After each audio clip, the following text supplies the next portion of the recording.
The Letterkenny Golf Club's covered in deuces. They've got a problem with Canada Gooses. This gets the Hicks irate. They let that marinate, then rush to the golf club to stop the abuses. It is Thirsty Thursday, and that means we are once again hanging out at the produce stand, a podcast paying tribute to the great Canadian show, Letterkenny.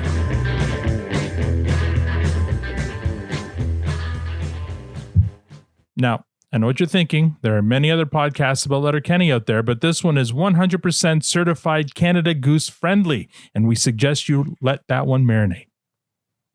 I am your host, Al, and joining me in the room, as always, is the lovely Tanya. And online we have Squirrely Matt and the vulgar Victor. Vulgar. I'll have to live up to that. All right. How are you now? Today's lineup is going to be Matt, Tanya, Al, Victor. So, Matt, how's your week? It's good, man. I don't even know where to start. I mean, I know you posted it. It was my birthday. That's right. Happy birthday, buddy. Birthday.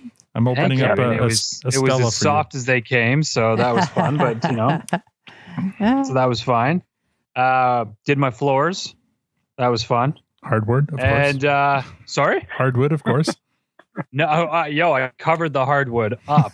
Is what happened. It was really fun to watch it panel by panel disappear as the week went on. All right, that shit is gone. I'm actually, I wish I could be. Because it's old, natural, original hardwood from like the 60s that we covered up. So I would love to be in the room with that family like 50 years from now, if that happens, who, if they don't knock down my house, they come and they tear that up and they go, there's original hardwood under here. Oh my God. But anyway. You're going to be the one who's like, what kind of idiot would cover these beautiful floors up? Right? That's what I mean. Yeah. I want that to happen, but I know I'm not going to be there. And that's sad. But no, actually, the big news of the week, and this is it happened fast, but it's okay. We're getting a new puppers. Hey, wow. Congratulations! Wow. That was fast. Yeah. Yeah. We're a dog family. We always knew we'd always have a dog in the house. We're obviously still, even today, mourning Ollie. We love that dog to death. But an opportunity came up, and we're actually getting him on Saturday, so it's coming really quick. That's great. And so we're excited, and we've got the new dog bed, the new food. We're all ready to go, and it's gonna be a blast to puppy train all over again. Oh, so okay. yeah, here we go. So you're getting a puppy, and what kind of dog? It's another Cane Corso. Wow. So if you don't know what it is, it's a tougher looking dog, but it's a big dog. Fun. She'll be. He will be about 120 pounds if he goes full weight, and so yeah, it'll be fun. Wow. Do you have a name? We do. We've already got the name. We're going to call him Moose, which is actually kind of fun for this episode. So that worked out great. It kind of rhymes with the theme. Awesome.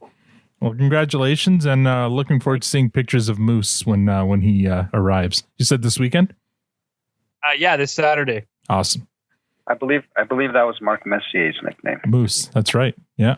Tanya, how's your week? My goodness, my week has been long. I'm on high alert right now. The 7-year-old is still awake, and the 14-year-old is on lookout. So I'm watching my phone and on high alert. So we'll have to see where this goes tonight. I'm sure. So does that mean we got to start pushing these back to like 11 to make sure the kiddos are asleep? No. Just because they have a PA day tomorrow, so they normally would stay up a little later tonight, but because we're recording, the 7-year-old anyway has to have her regular bedtime. But it's all right. I'm sure she'll be all right. Her brother's up there watching after her. Absolutely. My week. So a couple of things. Well, there's something very exciting that happened, but unfortunately I can't announce it yet. So, but I'm on pins and needles. I'm like bursting at the seams. I can't wait to announce it, that we're going to have a guest on, but I don't want to say who it is just yet, but stay tuned for some big news, hopefully. Fingers crossed. But the other thing I just wanted to talk about was, last week, Victor, you made a suggestion for a show to watch, Loudermilk, on Prime, and Tanya and I love it. Yes. I believe we've binged through the first 2 seasons, and we're on the third now, and the third, I guess, is the latest, and hopefully not the last. Loving it. No, it's not the last for sure. Yeah. So much fun. Good show. And I don't know, like, what you think, but there's a lot of kind of comparisons to Letterkenny in some of the writing, especially the scenes in the AA in the group. Yeah, a lot of like the conversations that happen during it's an AA. It takes place like in an AA group. I feel like they could have happened like around the produce stand, because that kind of humor. It's not like a comedy though, but it is kind of a dramedy. But very good, like great cast. And so far great writing. Yeah, good writing, and lots of heart. And thank you for top notch recommendation for that one. Yeah, season 3 is even better than 1 and 2. It's really up there. Oh yeah, and it's a kind of one of those shows. It's evolving. Like it's not stagnant so far. Like they're finding new ways to new storylines and stuff. So excellent. Well done. No wasted characters there. Yeah. How's your week? I don't remember anything before hockey season started. Right, the Leafs won last night. A nail biter. Did you watch it? I know Redbeard watched it. Although I feel like Redbeard was like very stressed watching that game, because it sounded like he turned off the game after a while, like out of frustration. I hope he tuned back in to watch the overtime. It was pretty bad hockey. I'm not gonna lie. I mean, you know how much I am not a big hockey person. The only reason I knew the game was on because of Redbeard. So thank you for that. Yeah, Redbeard's one of our listeners, and he's in our Twitter DM group, and he was not live tweeting so much, but he was mentioning the game last night, and we could.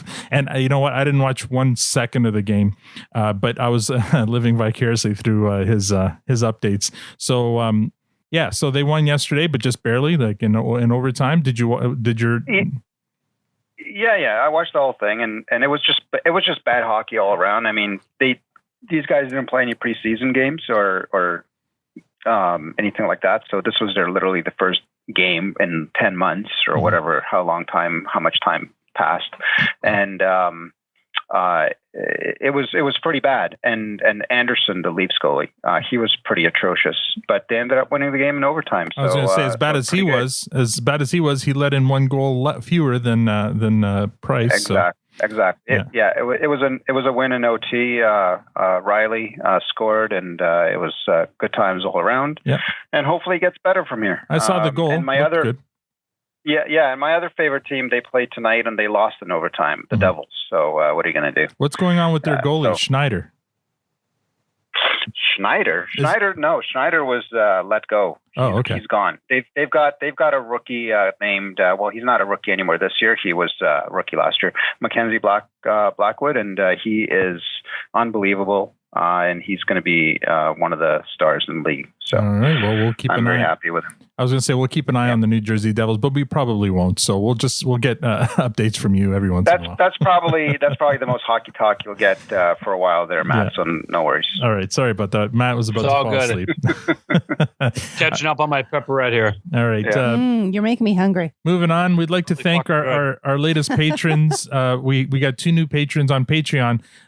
Joshua and Melbourne Jack. Thank you guys for your support and for Melbourne Jack was a little upset because he thought he was going to be the first, but Mike Loranger beat him to it last week. So, but he was definitely the second. So thank you guys for your support. You guys are beauties. Speaking of support, we have, let's see here, 30 new Twitter followers. So sit back and relax. Here we go. Thank you to Catholic Nurse from South Carolina.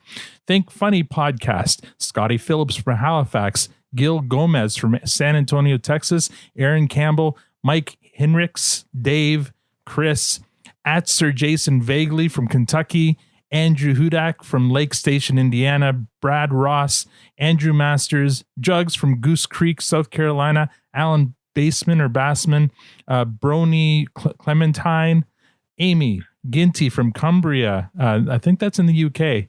Melissa Raspberry, Elmer Romero, Dave Tiala from Washington, D.C. I hope you're staying safe there, Dave. Eric from Iowa, Rand McNally. Isn't Rand McNally like a don't they do like children's books or something? They're a publisher. Wasn't that in The Simpsons? I don't know. Anyway, where hamburgers eat people. That's got to be the winner right there. Oh, I don't even I'm pretty know sure what to say. that's real. Pretty sure. 108 Dade. Okay. 108 Dade.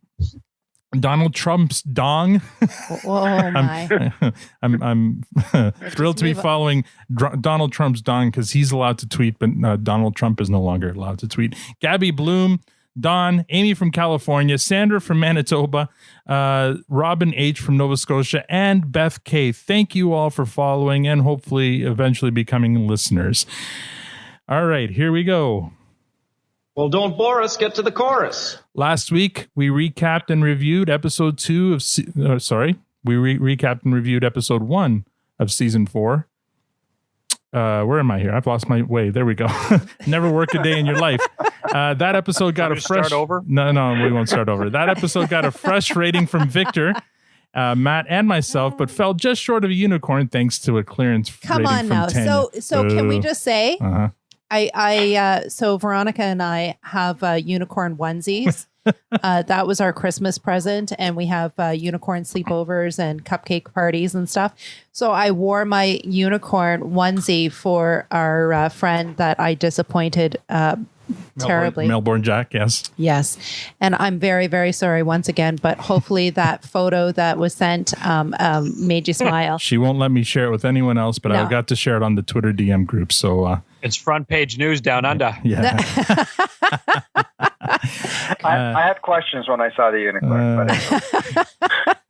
And yet another reason why you should join the Twitter DM group so you can see that picture. According to our scientific Twitter poll, Lord, of course, don't do that 100% of voters gave the episode a fresh rating. So yeah, nobody agreed with you. No one agreed. Yeah. Okay. Absolutely. Yeah, Tanya, we were hard on you last week, but it was fully justified. All right, Just going to put that out there. This week we recap and review episode 2 of season 4 of Fuss at the Golf Course. All right, Matt, have you done your homework? Oh, absolutely. Tanya, did you do your homework? I did with subtitles. Yes. Yes. We read the episode. Yes, and I did my homework. And Victor. Yeah, I watched it as well with sign language. With sign language. You know what? This one was a good one to have subtitles on for sure. See, you said that, and I was waiting for some like really hard tongue twisting kind of conversations, and I didn't find it very. Like you wound it up and said, "Oh yeah, this one needs subtitles," and I thought, "Oh okay." There was just, it was very well. We'll see, but it was very dense. I feel in dialogue in this episode. It was. Yeah. We start with a cold open. The Hicks are on the back porch. Their faces obscured by the railing. By the way, we talked about Not that like shot last time. And I caught that. Yeah, and They had 2 camera shots. I noticed. I know, but our buddy Stephen Walker from the Twitter DM group, he said he made his was it his mother or his mother-in-law watch Letterkenny, and they got about as far as fart book before she asked him to stop. But he wanted us to know that in which episode was it? Episode 2. I want to say it was Super Soft Birthday or whatever. They used that shot as well. So that shot has been used a few times. No, but they flipped from camera 1 to camera 2, and it was like that pulled back version and then the close in. And they did the very, like the 2 different shots. The other episode, it kept the one shot and kept with it during the whole dialogue. Yeah. No, you're right. So it was different. Yeah, and it was close too, so it felt uncomfortable. It did. It was unique, Al. I know that it's been used before, and it certainly was used in this episode, but it really stood out and was the other one, did interfere a little bit. Yeah, fair enough. So they're on the back porch, faces obscured by the railing. Wayne reprimands Derry for letting Gus lick his boot because all dudes' shoes are covered in piss from standing in front of the toilet or urinal. Your stream hits the water or the porcelain and goes everywhere. Derry's skeptical. Squirrely Dan agrees with Wayne. Have you ever seen the area in front of a urinal? It looks like a miniature swamps. Ants could ride Sea-Doos through it. Derry disagrees. Ants can't ride no Sea-Doos. Of course they can't, says Squirrely Dan. Just don't let dogs lick your boots. Not to be an expert on the subject, because of course everyone's a fucking expert. Squirrely Dan and Derry go on a jag about how everyone's suddenly a fucking expert about anything, but Wayne's quiet. Then the conversation has a lull. Wayne says this. Maybe they could. Maybe who could? Ants. For what? Ride Sea-Doos. Good buddy. See, there's a lot of variables at play here, obviously. But if you ask me if I've heard crazier things than ants riding sea-doos, I'd say sure. You need a scientist. You'd need a team of scientists, I think. Well, ants is smart enough to walk single file and protects their queen, so you know they're just a stone's throw away from humans intelligence-wise. They're a hop, skip, and a jump if you really think about it. The fact that they can walk in single file and protect the queen makes them almost as smart as humans. I love that. Derry wonders if you could get scientists to make sea-doos for ants. Squirrely Dan says that would be a tireless and thankless job. Squirrely Dan says ants don't have thumbs, so how would they operate the gas? That would be your first obstacle. No, you'd have to get scientists to make the gas a push button, so the ant could just put his foot on it. It's like if a team of scientists was building a sea-doo for an ant, they could likely just as easily build the ant a bionic thumb to operate the gas with. So there's options there. Yeah, the ant would need a license to operate a personal watercraft. That's not a big deal. You can get that over the weekend, bing, bang, boom. Well, the scientists would have to build them a PFD because they wouldn't let them take the course without it. Ants would have no problem stabilizing themselves out on the sea-doo on account that they got more arms and legs than we do. They got a leg up on us there if he wants to be clever about it. Most ridiculous conversation ever. Wayne cites the movie Is Honey, it? I Shrunk the Kids as From a bunch of geniuses that were going on about how babies are so stupid. Yeah. No, but the ants. All right, Really, Victor? Let me finish this cold open. Let me finish. Wayne cites the movie Honey, I Shrunk the Kids as proof that ants are helpful and resilient. On what I'm just going to come right out and say it. The kids might never have got unshrunk if it weren't for the ant. That's all well and good, but I'm actually quite surprised you guys would suggest that the ants would just up and abandon his post protecting the queens to go ride and seduce. Well, you don't know that ant, Dan. You know nothing about the ant, Dan. That's rather presumptuous of you. You're an ant coming up in a tough neighborhood. Never caught a break in your life. All of a sudden, there's a team of scientists outside your door with a sea-doo. Dan, look me in the eye right now. Tell me you don't ride it. The ant's buddies would be thrilled to help him out. They would happily cover his shift protecting the queen. For an opportunity like that, they'd be lined up around the anthill. How many more opportunities like that you think the ant's going to get? Not many. That's the first ant in the colony to ride a sea-doo. That's his legacy. They'd be talking about that ant intercolonial. Fire ants wouldn't fuck with him. You ride sea-doos. What's the alternative? So what's the alternative? Work on an ant farm? That ant's got a life on the outside. He's gonna live it, goddammit. His hours might have got cut. Might have mouths to feed. You don't know. His wife's thinking about leaving him, taking the kids too. I was out of line. No. Good people make mistakes, Dan. Yeah, it's all right. It's just like, I don't know, like down the road, I think if you hear somebody talking about somebody that they don't really know, you'll swiftly correct them. I think it's important that we just learn something here. Derry ends the discussion with not to be an expert because everyone's a fucking expert. And cue the music. All right. Matt, cold open. Initial thoughts.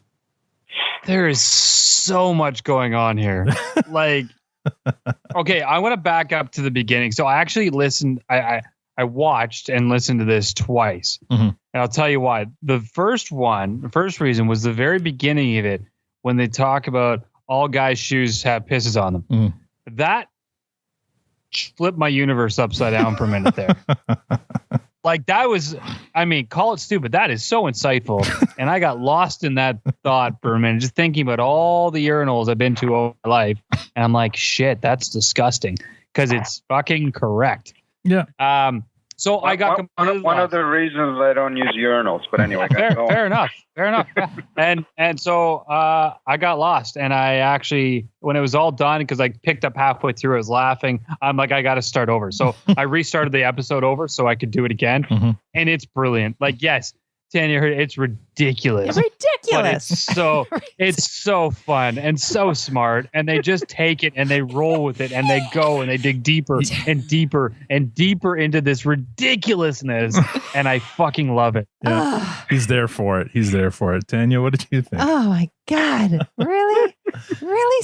So smart? Did you just use the word smart? Okay, they could have gone so. I think, but it's all relative. To be fair, he said To be brilliant. fair. He said brilliant, not smart. That is correct. Oh my God.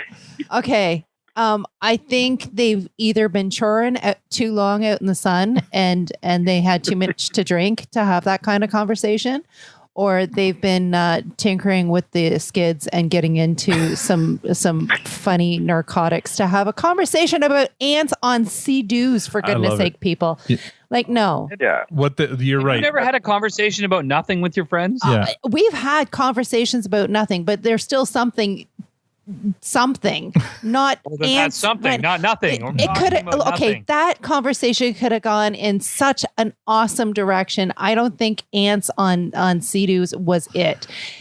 Piss on shoes, absolutely it happens. It is a thing. And how did the train of thought go to ants on sea-doos? I don't even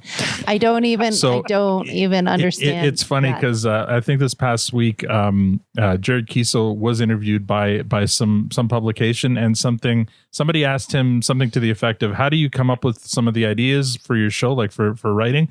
And he's like, I basically I'm farting around in the bush when I come up with these ideas, and this is totally something where he's probably doing exactly that. Yeah. Next.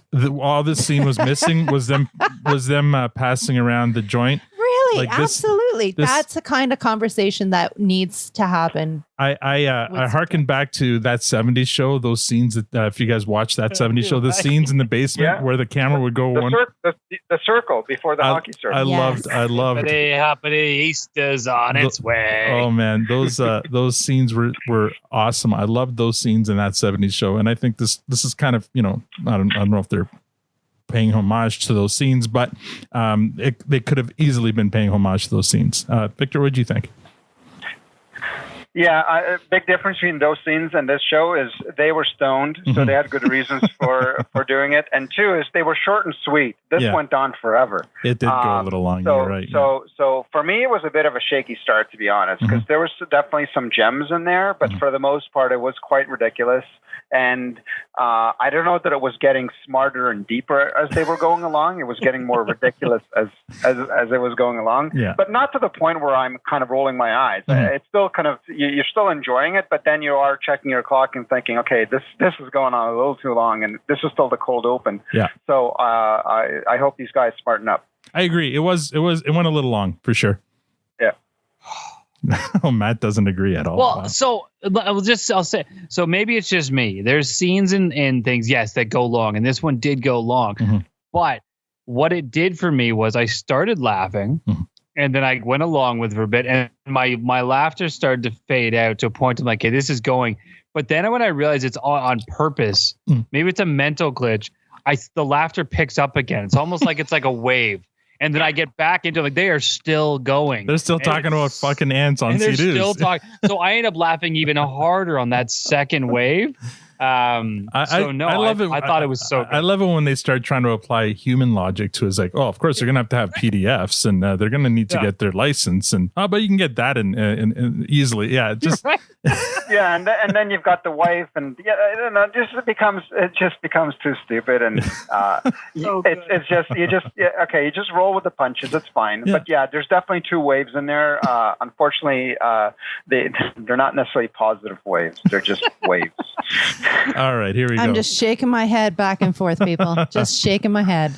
No. Coming out of the theme, at the produce stand, the Hicks are hanging out. Riley pulls up in his Jeep, but before he can do or say anything, Katie asks him if he can go get her some sour candies. It looks as if Riley's considering saying no, but instead he says, sure, Katie cat, and takes off back into town on his errand.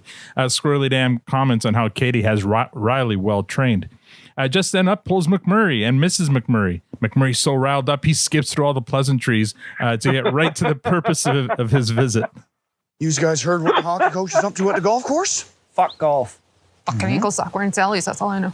That fucking twat says there's too much shits from Canada Gooses on a golf course. There's too much shit from Canada Gooses everywhere. Just keep your dog out of it and keep walking. Exactly. But get this. To curb the amounts of shits from Canada Gooses, that degenerate son bitch has put the wheels in motion to oil and grease up the eggs. God, Jimmy. The fuck you talking about, oil and grease up the eggs? They start down the Canada Goose's nests. Put oil in Canada Goose's eggs so they won't hatch. Oh, what? Some other Canada Gooses sit on their eggs and wait diligently for them to hatch, but they never hatch. The Canada Goose's slings die inside the egg. What? What? What? What? I've never been so irate in my whole fucking life. You don't fuck with Mother Nature. You don't fuck fuck with that cocksucker. You don't fuck with motherhood. There's a special place in heaven for animal lovers. That's all I know. They all proceed to. Hold on for you. Can I just say that is the best entrance for a character in the whole series when McMurray steps out and just does that whole conversation in 10 seconds. I was dying. It was so good. I couldn't agree more. I love that so much. I loved it. They all proceed to take turns waxing poetic about Canada Gooses. Those are fucking Canada Gooses. Those are Canada's fucking gooses. Canada Gooses are majestics, barrel-chested, the envies of all ornithologies. They're leaders. Born and bred leaders. Canada Gooses are very fucking guard. Having fucking car. Guardians of the fucking galaxy. You know what? You got a problem with Canada Gooses, and you got a problem with me, and I suggested that one marinate. Katie says she saw a Canada Goose mount a swan one time, and you got to think that swan told her friends about it. You're goddamn right she did, replies Wayne. The Hicks are whipped up into a frenzy. They cannot allow this to happen. Wayne jumps up and yells, "Let's hit the golf course." Next scene, at the gym, Riley and Jonesy run into each other. They're both about to do a workout. They both admit that sometimes they could use a spot during their workout. But then they both start saying how fine and super good they are. A sniper catches both their attention and she walks off. But their trance is broken by Ron and Dax. Who brought the rockets, boys? Whose Billet brothers are fucking rockets, boys? I'll celebrate your biscuit all night, bud. Ever gone bar upski? A D-Gen walks past Ron and Dax and calls them the F word. Undaunted, they turn their attention to him for a bit. How'd you know your dad's safer when I fist his ass, bud? We got real dirty with his dangle, bud. I fucked your dad with chapped lips and a runny nose. Fucked your dad with bad breath and B.O.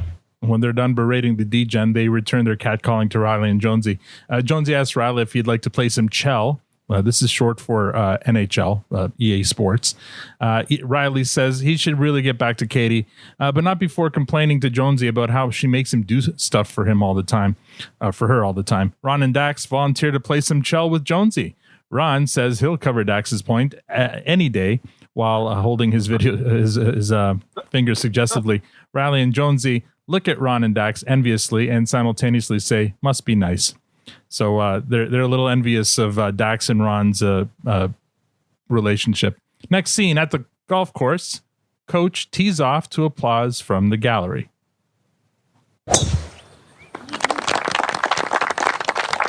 Thank you. I am very good.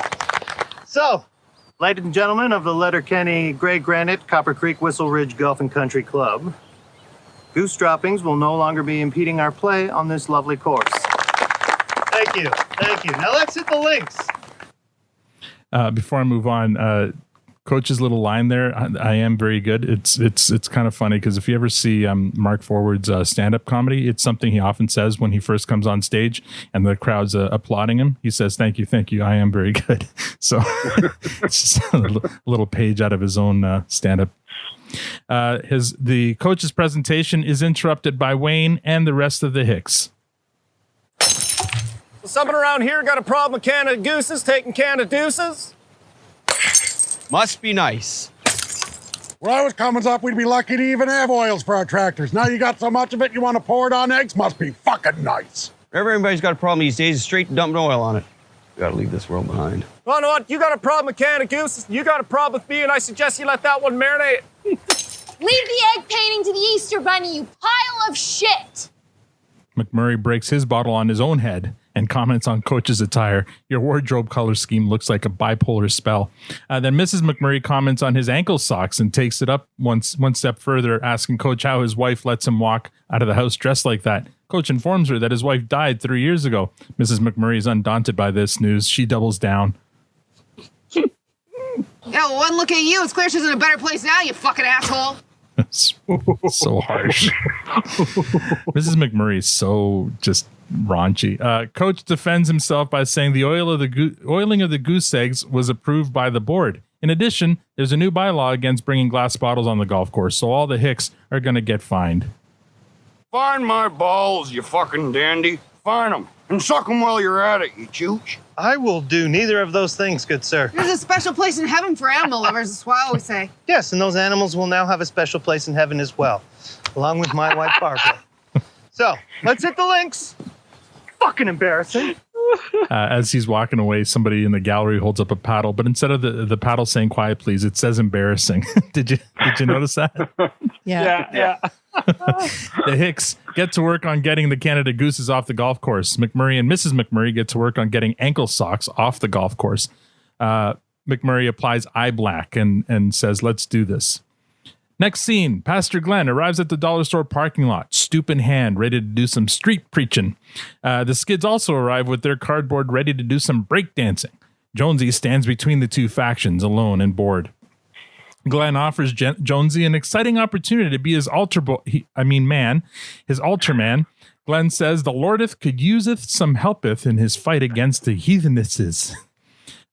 Stuart says the Lord has all the help in the world. Besides, all they want is your money anyway. Stuart offers Jonesy to join them to connect, conjugate, and coalesce. I'm not really religious, boys. That'll do. I'm nothing really against it, though. That'll do. Can't we all just hang out? No! Next scene. Back at the golf course, the Hicks are setting up decoy coyotes to scare the Canada Gooses off the course, even though coyotes are the most obnoxious predators of rural Canada. They'll raid your hen house. They'll attack your livestock, too. You don't see no Canada Gooses stealing from anyone. The Hicks go on waxing poetic about Canada Gooses again. Let's get real here. Coyote decoys work on Canada Gooses, but there's not a coyote on planet Earth that wants nothing to do with no Canada Gooses. Well, Lions is lucky Canada Gooses don't migrate to Africa. Then they'd be extinct. The only animal in the animal kingdom that wants anything to do with Canada Gooses is Canada Mooses. Well, Mike Tyson had a pretty good run of things. Do you want to know why? No Canada Gooses in his weight class. Don't you remember when that plane had to land in the river in New York because Canada Gooses flew into the engine? It's because Canada Gooses likely had intel there was a pedophile or two on board and took matters into their own hands. As they should. No innocent people hurt either. You think that's fluke? You tell me that's fluke. On another part of the golf course, Coach is on a fairway preparing his next shot. His swing is bothered by a quacking sound, causing him to miss. Up drives the McMurrays in a golf cart. They proceed to circle the coach and chirp at him mercilessly. The McMurrays then drive off, leaving Coach in a rage and without a garbage can to kick. Next scene, at the back of the dollar store, the standoff between Glenn and the Skids intensifies. The Skids make their pitch for Jonesy's company. Remind me, do you enjoy gaming? Yeah. Dancing? No. Hard drugs? It's a fight on sight, buddy. Then it's Glenn's turn to make his point. Jonesy, do you like bread? Yeah. That's the body of Christ, buddy. Do you like wine? Sure. That's the blood of Christ. Do you like singing? Do. Oh, Lord, did you hear it? It's the voice of an angel. I think the choice is clear. Do it. What? Gaming. I love Chell, boys. Chell it is. Glenn makes one final desperate attempt. No. What about cheese? Cheese? Yes, cheese. Everyone knows cheese is the milk of Christ. You've hit the motherload of cheesy yumminess and you've hit Christ. It's a classic. Bread, wine, cheese. And also cured and salted dried meats. That's the flesh of Christ. Huh? See Corinthians. Bread, wine, cheese, meats. Christianity is a charcuterie board. Come have some charcuterie with Christ, Jonesy. You'll like it. Tell me. Blasphemy! Sacrilege! What would you know? What would you know? As things come to a head, It's so fucking good. that actually did get an audible giggle from Tanya last night. Let's just think how many more people. See, here is a thought. How many people would go to church? How many more people would go to church if there was charcuterie boards Oh, I would be so there. Oh man, I crushed a lot of charcuterie. I used to be boards. bloody hungry. That's a conversation, not ants on Sea-Doos. Having a charcuterie board at church, that's a conversation right there. All right. As things come to a head, with you. Riley arrives in his Jeep. Hey, buddy. Hey, buddy. Katie sent you for some sour candies again? Yeah, buddy. Buddy, you should just buy a bunch of packs of sour candies. You put all the packs of sour candies in a jar at Katie's. Then you have to keep coming into town to get sour candies. She'll have all the sour candies she wants right there. Did you know that you're the smartest person that I've ever met? Back off, Riley. Jonesy's coming with me. No, he is not. He's coming with us. I need a crew, buddy. Riley walks into the store and the standoff continues with both sides calling Jonesy to their side. Jonesy's torn. Next scene. Back at the golf course, Coach is on the green about to putt and gets disturbed by Wayne yelling out, fuck off, fuck golf. Coach yells out, fucking embarrassing. He yells at the Hicks to stop talking so he can enjoy his peaceful game. How fucking peaceful can it be hacking it up all day, bud? You fucking suck. You're terrible. I'm not sure time heals that wound. Must be nice to have time to hack it up all day. Must be nice. Now it's coming up, we'd be lucky to have any times to relax. Now you got enough times to relax and hacks it up. Must be fucking nice. Whenever anybody has a problem these days, it's straight to hacking it up and make yourself look like a fucking fool on the links. Gotta leave this world behind. Look, the geese... Gooses! They're just pheasants with better marketing. You got a problem with Canada Gooses, you got a problem with me, and I suggest you let that one marinate. If you play the Beatles' White Album backwards, you know what you hear? Canada Gooses. Same thing for Michael Jackson's Thriller. And everything Shania Twain's ever recorded. Some other incredible feats accredited to Canada Gooses, according to the Hicks, are Crosby's golden goal in 2010 on account of a Canada Goose feather under center ice. Columbus finding North America led by Canada Gooses. Canada Gooses even tried to warn JFK before he was assassinated. Canada Gooses are always flying over fires, flapping water on them. And finally, McMurray claims that the footprints in the sand from the famous poem are actually webbed because they're from Canada Gooses. Coach has had enough. He signals to his caddy, who brings Coach a garbage can. Coach kicks it and then his golf bag and then proceeds to destroy the garbage can with his putter. Next scene, back at the produce stand, Katie's getting some sun by herself. Riley pulls up to the farm. He's got a bag of sour candy for Katie. See anyone uptown? Yeah, Roll, Stewart, Glenn, Jonesy. I got a whole bag of sour candies for you, so you can put them in a big jar and put on the counters just for you, Katie Cat. Oh, no, I wanted the sour jelly beans. Okay, but I just drove all the way to town and back, so... Well, maybe Jonesy can pick them up. Or is Jonesy gone? Jonesy gone. Jonesy gone. Jonesy gone. No! At the sound of Katie's words, Riley snaps. He jumps back in the Jeep and races back to town. Next scene, a music montage begins. Jonesy is still caught between Glenn and the skids. He can't make up his mind. Riley pulls up. They look at each other longingly. Jonesy runs to the Jeep and gets in. The two buddies fist bump and drive off together, leaving Glenn and the skids screaming in defeat. Next scene, back at the golf course, the Hicks are still giving Coach the gears about Canada Gooses. Evil Knievel couldn't have made all those daredevil jumps without being allowed in the Canada Gooses jet streams. Same with Evil Knievel Jr. and Travis Pastrana. I had to look that up. Travis Pastrana is like a motor Nitro Circus, baby. Yeah. Oh, okay. I didn't know who he was. Oh, so good. They owe everything they got to Canada Gooses. McMurray says most people don't know that Canada Gooses were the deciding factor in the 1995 Quebec referendum. They kept the country together. Wayne finishes off with saying, if you have a problem with Canada Gooses, you have a problem with me. And marinate on that. Coach finally gives in. Fine! The geese? Gooses! I will call off the oiling of the goose eggs, all right? If you will leave this golf course, all right? And let the members of the Letterkenny, Grey Granite, Catpick Creek, Whistle Ridge Golf and goddamn Country Club play this game in peace! Do we have your word? You have my word. Then come look me in the eye and shake my fucking hand. Coach shakes Wayne's hand and the Hicks leave. And final scene, still at the golf course, the Hicks are parked by a pond watching the Canada Gooses. They are very drunk. This is pretty hard to believe the Canada Gooses are... Oops. Let me try that again. This is pretty hard to believe the Canada Gooses are still labeled a pest species in most rural areas. Well, the shoe fits, wear it. If the truth hurts, bear it, bud. I'll always root for the underdog. The Canada Goose looks pretty cute in the hatch, though, right? Well, no arguments there, good buddies. Fucking A. You ever seen how Canada Goose's stray feathers float on water? They're not even like other birds' feathers that get all waterlogged and shit. No, they're aerodynamic, aquadynamic. It's almost like ants could use their feathers to race them as kayaks or some shit. Can't raise no kayaks, baby. Oh, of course they can't raise no kayaks, honey. But maybe they could. And we fade to black. All right. That's good. I like how Al just looked back at me. Let's see. You laughing? We're starting with that. Yeah, we're going to start with Matt. Matt, initial thoughts on this episode.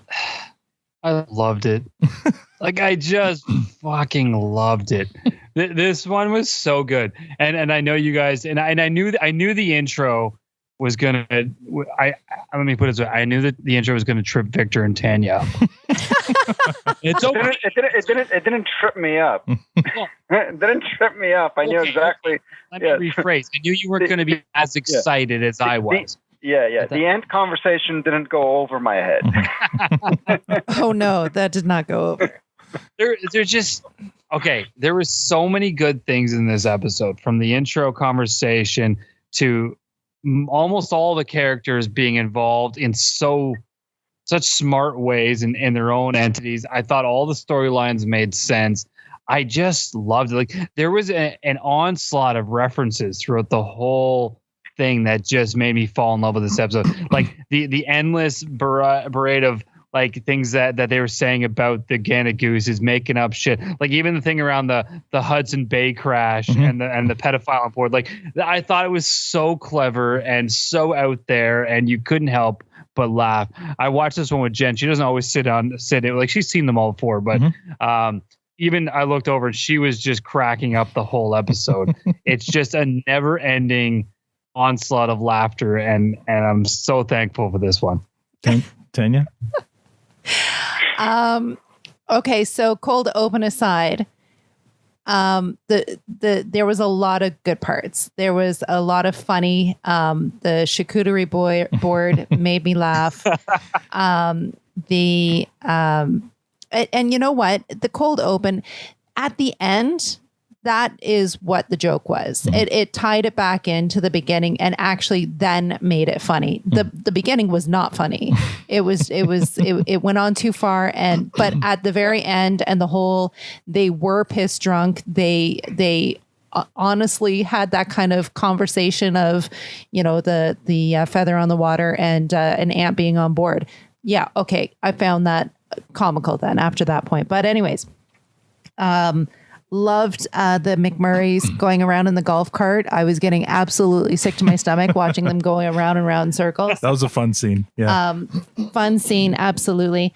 I'm wondering if Katie is trying to get rid of the boyfriend. I was wondering if you're going to comment on that. She's a little cruel to Riley. She's going a little bit too far, and I'm wondering if that's kind of her way of pushing him out. Because, or at least just keeping him at a distance, maybe. Yeah, not getting too close. I'm wondering if that's now the end of that relationship, especially with him going back to the dollar store then and having that moment of him touching the glass and seeing his buddy in the parking lot. So it got better. All right. So. This, I'm trying to think, because I've seen these all before, but I don't remember anything beyond this episode. But just thinking back to the ones we've already seen and reviewed, I feel like this is the most densely packed episode with jokes. There's so many jokes. That's why when Tanya's like, oh, let's put the captions on. I'm like, yeah, we picked a good episode to have captions on. Like, let me just rhyme off. The repeated jokes in this, the not to be an expert on this subject was repeated. When I was growing up, we'd be lucky to even blah, blah, blah, blank, repeated. We ought to leave this world behind. Repeated. All the Canada Goose jokes repeated. Breaking beer bottles in outrage. There's a special place in heaven for animal lovers. You got a problem in Canada Gooses. You got a problem with me. As you ever notice that as soon as there's a problem these days, everyone starts killing Canada Gooses, or it's straight to dumping oil on it or whatever. We ought to leave this world behind. Like, so many. It's like they basically pack like 4 or 5 episodes worth of jokes into one. Was that too much? I don't know, but I really felt like this was like a one of the most jokey, densely packed episodes when it came to that. And at the same time, they were also able to tell a pretty good, like some pretty good storylines. Like the whole Jonesy and Riley thing, I thought was really well done here. Them missing each other and in the end, Riley going back to Jonesy, the whole confrontation between Glenn and the Skids over the dollar store parking lot, the Canada Goose thing, that's fun. And that shows off, the Hicks, a fun side to the Hicks. Heaven forbid, Victor, I'm sorry if you, and it also, we get a little bit of character development with Coach, right? Because Coach usually up until now, he's just been this guy yelling and screaming in the locker room, kicking garbage cans. Now we find out, his wife died 3 years ago and he likes golf and there's a little bit more to Coach. So overall, really, really, really strong episode. That cold open went a little long. I wouldn't put it up in the top 5 best cold opens, but it's nowhere near the worst. It's it's clearly, it's like right in the middle. So overall, I really enjoyed this episode. Victor. So the cold open, the cold open was quickly forgiven by McMurray's entry. That made any qualms that I had with the open quickly forgotten. In terms of Katie, I think she's just proving to be that she's just a shitty girlfriend because she was treating Stuart badly, and probably she's just not a good girlfriend. That's what it is. Mm-hmm. And I don't think they were trying to hide the fact that she's cruel in this episode. That's what it is, and maybe it's leading to something, and we'll learn a little more about it. For me, it doesn't points off the episode. It's just her own character development. One of the funniest scenes in this whole episode we did not talk about. Oh, and that is the final case to get Jonesy into either the Skids or when it goes bananas and Stuart starts hopping around like a monkey. Yeah. Oh my God, I was falling off the chair on that one. Yeah. How could Tanya not be laughing during that scene? Yeah, it was pretty amazing. That was hilarious. Yeah. So that was really good. And the other thing that was humorous, it's a joke without being a joke, is how all those bottles were breaking on grass. Yeah, that's true. Yeah. that was great. And then usually you only get one fucking embarrassing per episode when the coach is in town, but here we got at least a hat trick. So So for me, this was a really enjoyable episode. From after the credits started. Intro credits started rolling. Right. Okay. Matt. All right. Let's get to ratings here. What do you give this one? I mean, I'll just say it's a fresh, of course. Mm-hmm. This is so much a fresh.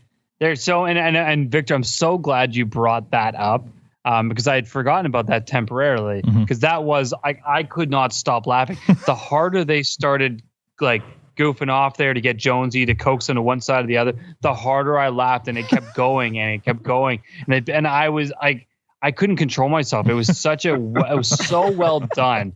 That whole relationship. I feel like I want to watch these episodes with Matt.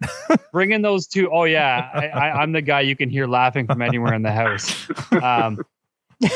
Bringing those two back together the way they did in this episode was so well done. All they needed was all by myself, like to play when Riley put his hand on the Jeep's glass. Yeah, and then honestly, to Tanya, some things you said about why, like what's going on, and like even the intro with the ants, and now this whole vendetta with the geese, and then the ending when they're all sitting around the pond, they're just observing. Here's what I took from it all. It's a small town. They're bored. This is just one of those days they're like, we got nothing else to do. Let's do something. Mm-hmm. And they pick this battle because even him, they make a couple comments around, hey, they're still the pests of the world. And we're Canadian, they're Canadian geese, but let's not fool ourselves here. Gooses. Geese are dicks. Gooses. Gooses are dicks. They are. They're everywhere. We love them. We treat them like royalty here. Yeah, because we're afraid of them. Yeah, that's true too, because they're dicks. Yeah. And like I've actually seen full road, multi-lane roads stop to let families cross. They'll take out your car. This is true. Mm-hmm. This has happened on multiple Annams to see this happen. And people just sit back and let it happen because we cherish them. We love them, but they're assholes. So it's okay. But I mean, there's if there's anything less than a fresh, forget the cold open if you didn't love it. Everything beyond that was gold. The never ending jokes. There was so many good references, so many good storylines. I just absolutely love this one. All right. Tanya? So it's fresh. So, cold open, didn't love, went on forever, but oh my Matt's gosh. like praying right now. He's got his hands together in prayer. I saw that. I want to be friends today. I want to be friends today. But I'm going to say, but the end really tied back to it, and it was the punchline. The end was the punchline, and callback, yeah. And it was the callback, and it really improved. It made the cold open better. And I loved this episode compared to the last episode. You know, the whole parking lot scene of the last one, and where they were doing the whole rip. What was it now? The 3 R's. Rips, revs, and revelations. Yeah, that was just ridiculously repetitive. And again, I'm sorry to everyone that it was done well. It was done well. You guys all liked it, but it was repetitive as hell. This was not repetitive. There was an actual conversation, and other words were being used other than the same thing over and over again repeatedly. It was done really well. The whole charcuterie thing and making their cases and trying their best in order to get him to come to one side or the other. And as you said, you know, the whole monkey calling thing and just escalated into all different types of, it was comedy. It was absolutely exactly what Letterkenny should be. And I give it a fresh because of that. All right. Well, I won't leave anybody in suspense. I give it a fresh as well. I mean, it's a solid fresh because of everything is said. It's the most joke-dense episode so far that we've watched.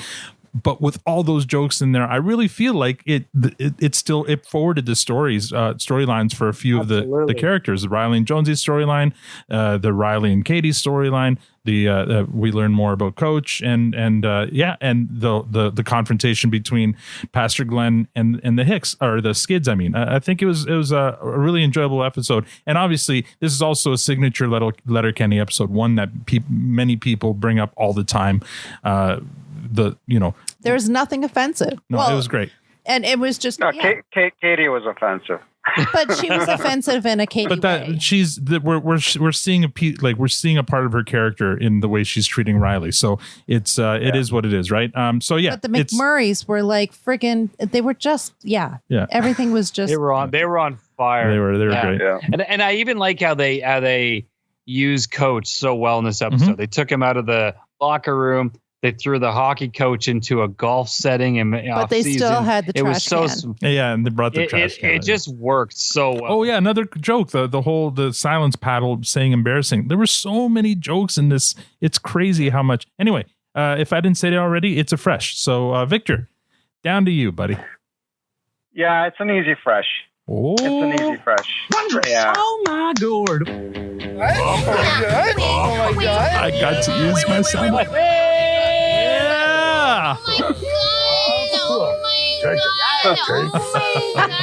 I regret nothing. Awesome. Well done. Okay, Victor. That's been a long time. It has been. Say your piece.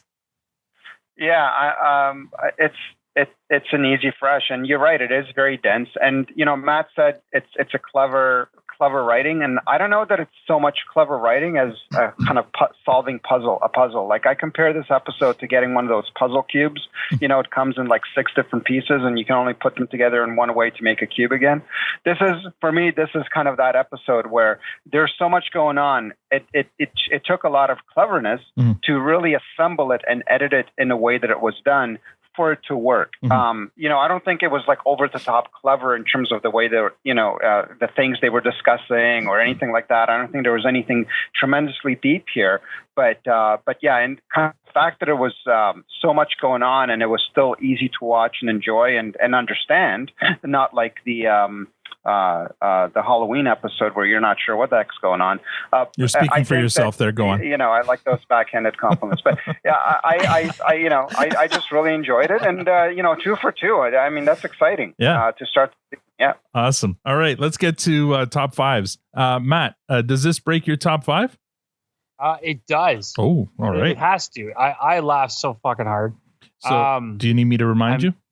No, I've got the list. I'm Okay. ahead of you, man. I'm All right, learning. Good. I'm just trying to figure it out. I'll remind the listeners. You have Les Hicks number 1, Relationships number 2, Fuss in the Back Bush number 3, Super Soft Birthday 4, and Never Work a Day in Your Life. Last week's is number 5. That one too. So it's not going to knock that off. So it's got to replace something.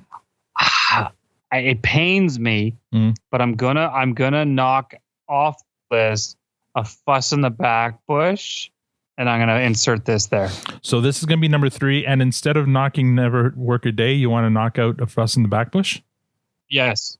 Oh, okay. Interesting. All right. So let me make sure I make that note. Can that be done? It's his top 5. He can do whatever he wants. You guys have done this. So we're gonna. This is our show. We make the rules. You know this, right? I'm just thinking from a physics perspective. So just so I'm right. This is number 3. Matter isn't there. Matter needs to exist. Oh, wow. Look at you, Mr. Smarty Pants there. So this is your number 3 now, but instead of knocking things down, you're just knocking out a Fuss in the Back Bush. Kicking it out, yeah. All right. Sounds good. Tanya, does this touch your Did top? I not ask, and do we know if all of those are freshes? Yes, they're all freshes. Are they? Yeah. That's a hard one. Yeah. You don't remember them, do you? I don't. I remember relationships. That was awesome. I got to keep that there. I remember Fart Book. I remember the election. I'm having a hard time remember the Fuss in the Back Bush. Was that the whole? That's the season finale when Wayne got the 3 phone calls, or no, Wayne got the news that Angie wanted him back. Tanis was pregnant, and Rosie. Well, he was attracted to Rosie. Was that also the one where they had the whole thing in the church and the animals? Was that a Fuss in the Back? No, I don't remember. So anyways, okay, let's take that one out. Okay, so you're pulling a Matt, or are you pushing everything down, or you're taking that one out? Fuss in the Back Bush can come out. I don't remember Modi's 2. That doesn't seem like it was that long ago, though. No, that was last season. Don't remember. My memory's going right now. There's too much in So there. let's push going well. Okay, we're going to push everything down, and I'm going to put this in your number 2 position. Yeah, and then for Burke, and then Okay, and everything gets pushed down. All right, Victor. Sorry. I'm going to say my top 5 stays the way it is. This is a really strong. Really? You still got Super Soft in there. Yeah, I love Super Soft Birthday. And Never Work a Day in Your Life. Yes, really? yes, absolutely. So, hey, this is my top 5. All right. All right. You've got Fart Book on yours. You don't have a say. Exactly. You don't. So it does not make my list. It's a really. It might be number 6, but unfortunately, I think I really like my top 5. Victor. I think the idea of Super Soft was funny, but the actual episode I don't think was as good as this one. But anyway, that's my opinion. My top 5, Victor. My top 5. All right, your top 5 relationships. But I enjoy commenting on others. I know. Relationships is your number 1. Fuss in the Back Bush number 2. Never Work a Day in Your Life 3. Fuss in the Egg Hall was number 4, and Fart Book is number 5. I think just for Matt's sake, I need to do everything I can to leave Fart Book in my top 5 list. Fart Book is never leaving Victor, my friend. That's just spite, man. It's Stay strong, my friend. That is petty. Wow. I commit with you. Yeah. Oh man. Yeah. I commit. Well, that's on your soul, brother. It's petty, but Matt also gave Bonnie McMurray a compost out of spite as well. But anyway, doesn't sound like me. Yeah, that happened. All the farting in the so hot I think tub. what we'll do is we'll take a page out of Matt's book and Okay. we'll knock a guy out here. Mm-hmm. What are you doing? You know what? Give me that list one more time. Relationships 1, fuss in the back bush 2, never working the day in life 3, fucking amateur fuss at the egg hall 4, and fart books 5. This is I serious. feel I need to knock out one of the fusses since this is also a fuss. Right. So we can't. You know what? Let's actually have 3 fusses on there because that's I like patterns like that. Okay. So let's knock out number 3. Wow. You totally did a 180 there. know. We can't have too many fuss. Actually, let's add a fuss. Yeah. Forever the contrarian. That's exactly what I did. All right. Wow. That's I did that. I'm loving it, and I'm going to stick And with he's it. so very proud. that was really painful, but I'm glad. I love it. I'm glad I love it. we I love arrived it. at a. It was. You know what? That was a hard. I took a bit of a sightseeing tour, but we got there. It was a hard decision. We've not had a unicorn. We've had 3 unicorns. Are they all? There's the next question. Are all of our unicorns on the list? Well, no, because this is unicorn, and I didn't put mine. This on But my we list. need a unicorn list. Oh, we need okay. All right. we need a communal top 5. You didn't put the unicorn. Or only unicorns make the list. Yeah. Yeah. That's fine. It is pretty fucking embarrassing that Al, you don't have a unicorn episode in your top 5, but That he put the unicorn on his list. I believe relationships was a You unicorn. obviously didn't like this much as you say you did. No, relationships was a unicorn. So, and it's on my list. But I mean, you're right. Look, just because it is unicorn doesn't mean we all agreed on the episode. Moving on. That's not logic. But anyway. Come on now. Shows how logic works. Let's go on to some news. You're going to get some DM negativity on this that you didn't put it on your list. We'll see. It's wrong. You got to commit to that sort of shit. Friend of the pod, Eliza RD, posted a picture of a produce stand she made on Animal Crossing. Does anyone here play? I know Tanya doesn't. She doesn't play these online games. Anyone here play Animal Crossing? I've never played it. My daughter plays it, apparently. Yeah. So she in the game, she actually built a produce stand, and she has her avatar sitting in the chair dressed up like Swirly Dan. It's pretty cool. I'll post a link to it on our site. Another friend of the pod, Professor Trisha would literally should a brick, shared a Forbes article on Letterkenny titled "Why Hulu's Letterkenny is one of the most endearing and smartest comedies on TV right now." I read the article. It's a really, really good read. And so I'll post that link too. And another article from sportsnews.com featuring Dylan Playfair, also known as Riley. The article is titled "Mighty Ducks Letterkenny Star Dylan Playfair Draws on Hockey Experience to Become Standout in Front of the Camera." So yeah, he's in the new Mighty Ducks movie. Yep. And has it been released yet? No. Okay. No. When is it? I would have seen it if it had been released. I'm really excited for him. Mm-hmm. I'm just worried about the movie. Oh. The movie's going to be terrible. It doesn't matter. Mm-hmm. It's not supposed to be good. It's a Mighty Ducks movie. The first one was mildly amusing. Whoa. The second two were Whoa. Wow, you just said a whole lot of hatred in one sentence. I loved it to death, but it's a terrible movie. Wouldn't you lead with that? I loved it. I have movies I love that I know are terrible, my God. but at least I say I love them. Face but they're just bad. was Look, like My you're- favorite movie for the longest time was Cannonball Run, but I would never recommend it to anybody to watch it. Hey, but Victor, it's all about presentation. Right. Yeah.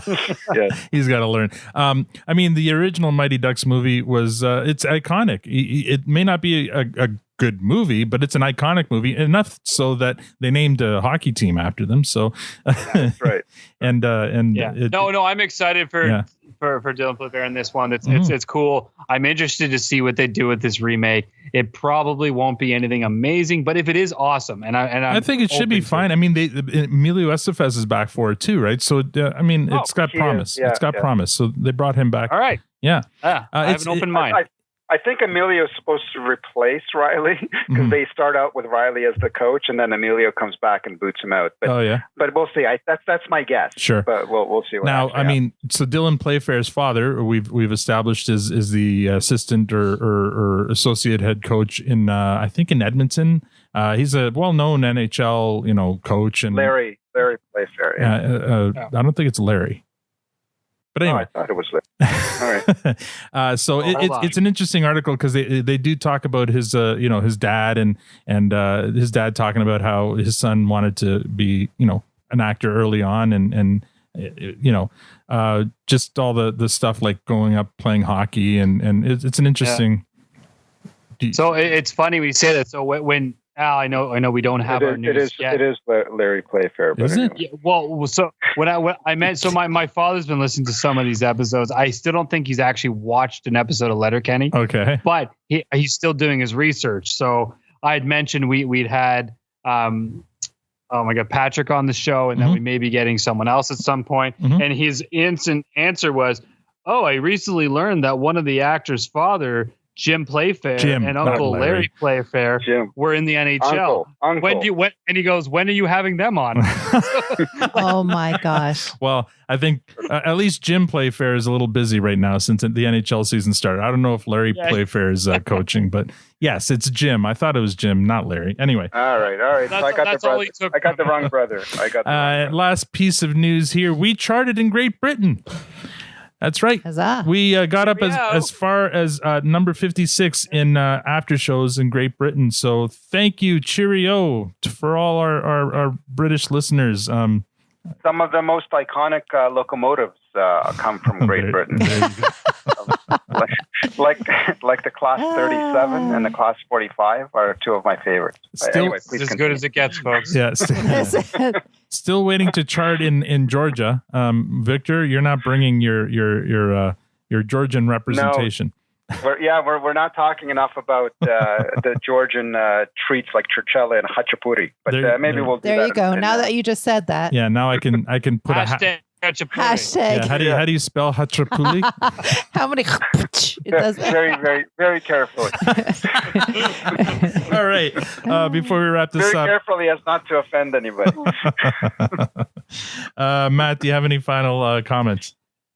I'm so glad we had a unicorn on this one. They're so majestic. Yeah. They're so majestic and it's so fun. And again, watching this one, I had a sense and I didn't want to say it at the beginning. I know I got a little excited. Yeah. I knew that. I mean, I feel like we know each other well enough now in some of our tastes that I knew. So I knew you guys weren't going to like the intro. I was going to say, I was a little worried because of that, the cold open. But as Victor called out, as soon as it was over, and as soon as McMurray walked in, the game changed and it all just went away in the dust and we took over. So this one was a good one for sure. Awesome. Tanya, any final? I have to contact the internets and get onto this whole DM thing. You keep on saying that. I can because I need to give you a fucking embarrassing that you didn't put this on your list for your top 5. And we worked so hard to get to the unicorn. We haven't had a unicorn in a long time. I stand by my top 5. And you need to hit that button, the fucking embarrassing one, because that's what this is. I'll do it because you ask. There you go. That you didn't get that on your list. But that was... fucking embarrassing. I stand by my top 5. Absolutely. I stand by it. You'll regret it later, Tanya. Don't worry. I'm so glad that this happened and so glad that I could come together with everyone and the group, and that Victor will never get rid of his fart book and I will never get rid of mine. That's just wrong. I should say that. You know what? Listen. Sort yourself out. You guys need to sort yourselves out. That was a great Okay, we're not going to get into that. But anyways, it was great. Can you assign them extra homework this week? We're now 4 seasons deep. Can you go back and watch that episode again and then come back and give a refreshed rating next week? If it stands, it stands. But I feel like you might reconsider. It's not time yet. It's Now's not. the Yeah. time. Yeah. You know what? That might be. So once we get to the end, or we're waiting for another season to drop, maybe we can do some kind of revisit episode where we revisit our lowest rated ones to see if things change or something like that. That might be an interesting thing to do. Like Matt and Bonnie McMurray. Yeah. So my final comment, actually, I got a couple of things. So I'm excited. I've been booked on the How Are You Now podcast. I've been assigned the episode that I'm going to join Dean Giles and Tiara to talk about, and that's coming up in a couple of weeks.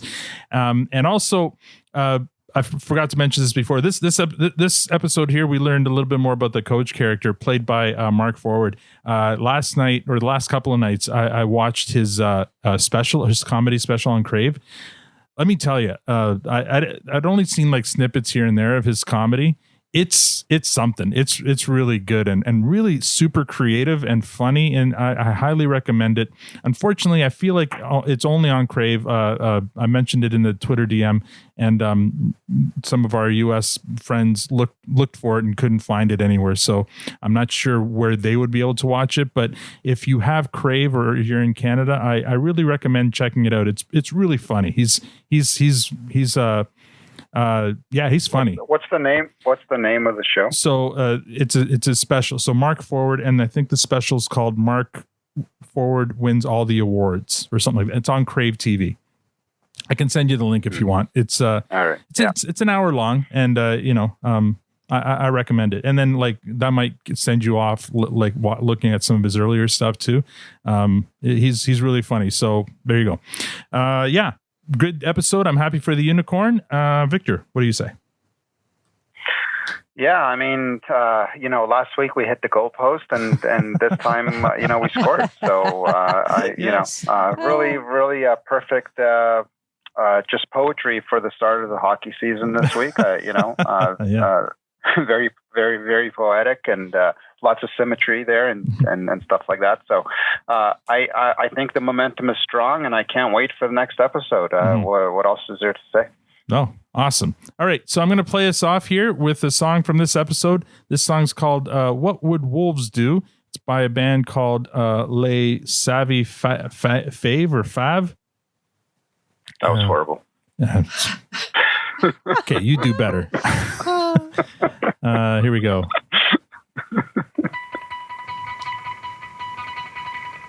And that's all we have for this episode. Next week, we review episode 3 of season 4, Way to a Man's Heart. If you'd like to support the podcast, rate us on iTunes or become a patron. There's a Patreon link on our site or on our Twitter profile @ProduceStandPod. Thanks for joining us. We're now going to watch some videos of majestic Canada Gooses chasing people on YouTube. Check that out. Those videos are hilarious. On behalf of Matt, Victor, Tanya, and myself, thank you for listening and have a great week.